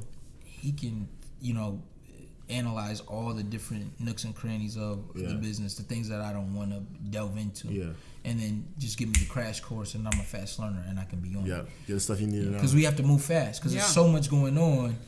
We have to move quick. There's a term I love from World War II called the Blitzkrieg. And it comes from how the Germans were aggressively moving through Russia with their tanks. And Blitzkrieg stands for the Lightning Campaign. Wow. And that's how I like to describe how we move. You know, obviously I'm not, pro Nazi Germany or anything like that, but that term. But you can move faster because of your partnership with him. Not just him, all of them. Yeah. So Andrea Super J Wallace, Willie the Kid, Jamil Robinson, my boy Jamal Chilton, AJ Hills the fourth, like everybody who's a part of my network, you know what I mean, we're working on businesses. Which is such a good lesson, because I know so many entrepreneurs don't want to work with other, sometimes they're super competitive, and I think sometimes you just swallow that ego and realize that you're going to get a lot further, you're going to get a lot farther, you're going to make a much bigger impact and make a lot more money if you can kind of put that ego in check. Well, we've all helped each other personally and professionally, and we all have a good rapport. Exactly. So it's already a circle where we can share information, and it's a safe space where we can talk about things that are going on for ourselves. And you have similar missions, and we have similar missions. Forces, we all want to. And that's my kind of I'm very inspired by this guy too, by the way, because he's much younger than us. And I remember him first saying, "Yeah, I'm opening up a Jamaican restaurant." What'd you think when he said that? I thought it was the best thing ever. And not only was I impressed with him, but I met him in Carbon Stories. I was impressed with what they were doing. Right. And his role within that, and to be venturing off, and then to have such a master on how he's going to do social media, and how he's going to campaign, and now how he has one of the hottest restaurants in the city of Grand Rapids with no liquor license. Right. That's all amazing. food, no food. Joke. No liquor license. Right. And we making now in And Caledonia, by the way, too. And he's killing it. And no handouts, no And investors. No handouts, no investors. All own money. Yeah. I'm going to do it again. That's amazing. Can't cook, but other than that. That's amazing. So yeah, that's how we move, man. We have a team. I'm super inspired from this conversation, by the way. Yeah, me too. I think this is one of our, we had Zeke on talk about Cultivate. That was a good episode, but I think this one right here too. And I think this can be, one of our top. I love all of them. I just think I love learning from other people, and I think a lot of people don't spend enough time understanding the stories of other people. Yeah. And I think that you have a lot to learn from especially people that grew up differently than you and have different experiences. Absolutely. I need to learn all the tricks of the trade from you, because oh my God, guys, wizardry. We talked about John, we talked about me, but Liz, like outside of so impressive. This outside of just like doing, and I'm new to Liz. I'm a new. Whatever. Yeah, I'm a new disciple. What are your followers called? Nicki Minaj has the Barbies. What do you call her? I want to sign up because I'm a follower. Love and Lovers? No, I don't have a name. Love and Lovers. Outside of the blog and the Instagram account where you see online, Liz is a true entrepreneur, guys. I think Liz can build any business she wanted to build. Yeah, she chose it. She built her life around it. So that's a skill too. I love that. So like, a lot of people don't, like, as an entrepreneur, like, you're able to build your life around a certain idea. That's harder, but also super impactful outside of them. Like, I worked here. Like, like she it's unprecedented, right? Because Grand Rapids, we don't have that. No. Like, we have some Fortune 500 companies, and they do a terrible job of social media. Yeah. Like, they do a terrible job. I think my website has more traffic than any website in town. Like, how do you off the camera? You have to tell me. We got to talk about that. But what's cool about it is that I did it with $0. So it wasn't. But that's what it wasn't like my wealthy dad gave me a dime. Literally didn't give me a dime. This house, I wasn't given a dime for it. My small house before this, I wasn't given a dime for it. That's why that's what Liz. We shared that, like. Cool. She came from a different background. I showed him the houses. Her work ethic is the same. To come up. And tell him to come up. Yeah, because like we're talking. So real quick, guys. Liz was telling me her story how she saw the come up of her dad, right? Different houses. We rented it first outside of Ease. So then that's how that experience and being able to see it as a kid incubates you, right? Same how your childhood incubated you and how my childhood incubated me. So like. That changes a lot of things, because I think people who come from not that, we have this already. Sorry, but we kind of write people off that come from a certain way. Well, we don't. You know what I'm saying? Well, why don't you? Because I feel like a good friend of mine, Johnny Brand. So he's the heir apparent of all the Brand's restaurants. Yeah, I grew up with. You grew up with him? Yeah, that's my boy. One of my best friends is a Brand. That's what's up. Mike Brand. Yeah, Johnny's my boy. But Johnny Brand, I grew up in East. Me and him are tight. I had the biggest crush on him. Okay. In Third grade. We're talking about crushes on the podcast. Third grade, I crushed her, and I used to walk by his house and like pray he was outside. Johnny, let me find out you're a heartthrob, my friend. Yeah, that's my boy. Yeah, that's so funny. Yeah, he what I tell him about and you share this.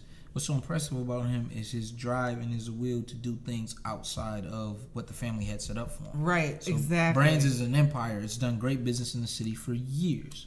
But Johnny owns Interface, which is a distributorship for Hayworth. Oh, cool. It costs you an arm and a leg to buy a distributorship for any of the furniture companies, right. whether it's Steelcase or Herman Miller or Hayworth. It would have been so much easier if he'd probably just like slept or he could just did the brand thing and coasted to whatever he had coming. I know. But for Kitchen 67, we met on Friday and he was telling me Kitchen 67, I put all my own money into it. Yeah. You know, it was cool. all me. Mm-hmm. I wanted to build something from the ground up. That's all me. Interface with him and former Commissioner Dave Schaefer, who's the co-CEO of that entity. That's all him. Yeah. And I love that about John. That's true. There's something to be said for like there's I have a lot of doctors on my family, and to be like, I'm gonna go to hospitality school and crazy. Then I'm gonna go and you start did a that. blog. And you did that. And in Grand Rapids, that's uncharted territory because people aren't even using social media effectively. Correct. So you built a whole it's pretty cool. Version of the empire. And it's crazy because it just happened. It's like when you're saying it, I'm saying that's so cool because it's almost like I'm hearing it for the first time from it, like looking in. It's not like to brag. It's like, oh my God, that is cool. I didn't realize people give you that. different perspective, right? Yeah. Like it changes everything. Then for me at least, it helps me think about. Goes back to social media. It goes back to marketing, branding. Mm-hmm. Helps me give a different viewpoint. Like, oh wait, let me take myself out of it and what personally because it's not about me. Right. And let me figure out how to because that is such. Hence why we're doing the podcast. That's why I want to listen talk you're about. Still hungry. Yeah. Exactly. You're doing all this and you're hungry and there's only more to come. Like you're just really scratching the surface. Oh yeah. It's just getting crazy. So I'm sorry that because me and him. I'm excited to be you guys as friends and see what happens. We have so much of a shared experience, probably in some ways. Yeah. So I'm like directing energy because I see what he's doing.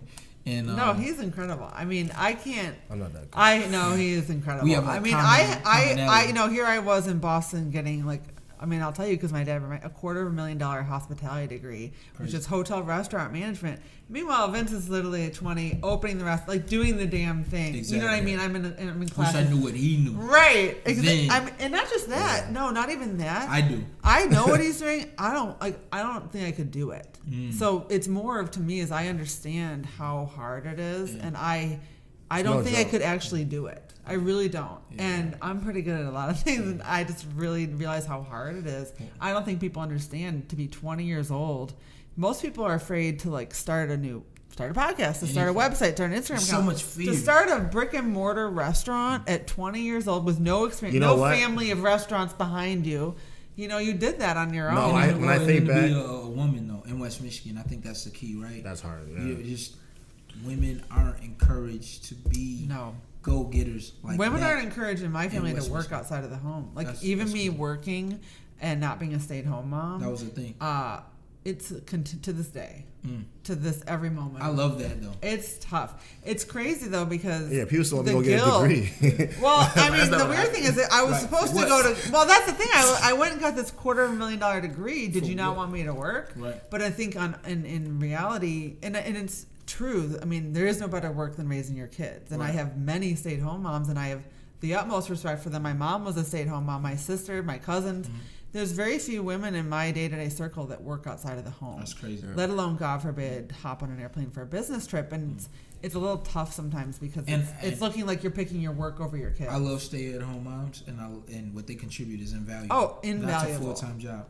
Exactly. But I think young women, if I were to have a daughter, I would want it to see what you're doing and draw inspiration from that. I appreciate that. Because there's something there, man. There's something there. There's still a glass ceiling there. Yeah. There's still barriers there, and there should be none. Yeah. And I feel like you're living that out. Right. Well, and a reminder, I have a husband that's also active in my children. You're having a moment. Because I know your husband. I know your husband is doing great things, but what you're doing, let's embrace that. Let's take a step back and embrace that and understand that you're breaking some serious ground for culture. And I hope that women are paying attention. I hope that we can continue to spread the good word, because it's so important. It's also important to have women in leadership. It's also important to have women, heading these companies. That's why I look up to Dre so much. Right. Being a black woman in tech. Right. Like, you guys are really the real MVPs. Yeah. Well, that's nice of you. Group hug. Cheers. Actually, Cheers. To that, I gotta pour some. I gotta pour some more too. Great way to end. So, guys, episode 22. Thank you so much for being here. Thanks for coming on, man. Thanks for giving us gems. Honestly. And things to think about, things to talk about. Every episode keeps getting better, and better. I don't know what to saying? do here. How are we going to top this? I told you this. Like, everything we do has to be a success. But, like, just make sure the homie gives me the good clips so I can. Yo, Sam? Yeah. I need the good clips. Sam, make sure we get the good clips. And then I think Liz has an announcement she wants to talk about. Yeah, real quick. I wanted to let everybody know about a really special campaign I'm part of right now. So I was nominated as a Woman of the Year candidate for the Leukemia and Lymphoma Society here in West Michigan. So this cause is near and dear to my heart because my dad lost his mother at 13 years old.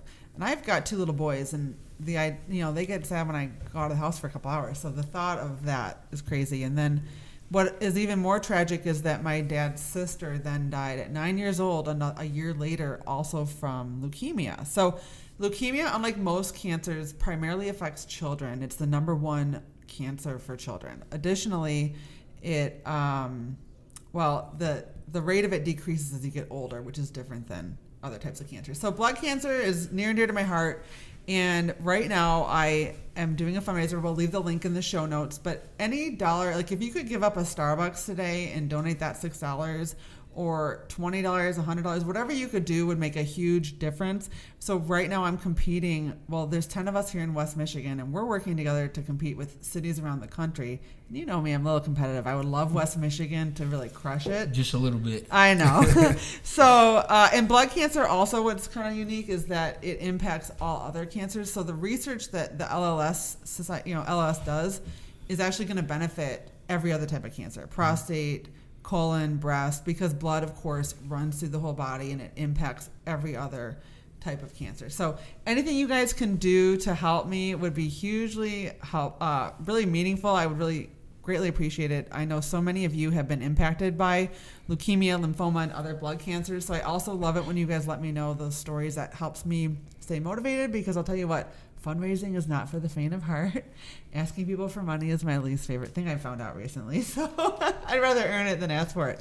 But for these kids out there that have leukemia, I'm willing to do whatever it takes. So that was long-winded, but I can't help it. I'm really passionate and excited about this, and I think that it's really going to be worthwhile in the end. It goes through May 14th, ending with a gala at the JW Marriott on May 14th. So you'll be hearing this over and over again, guys, but it's for a good reason, and thank you in advance. Let's get it. All right, guys, I'll be supportive.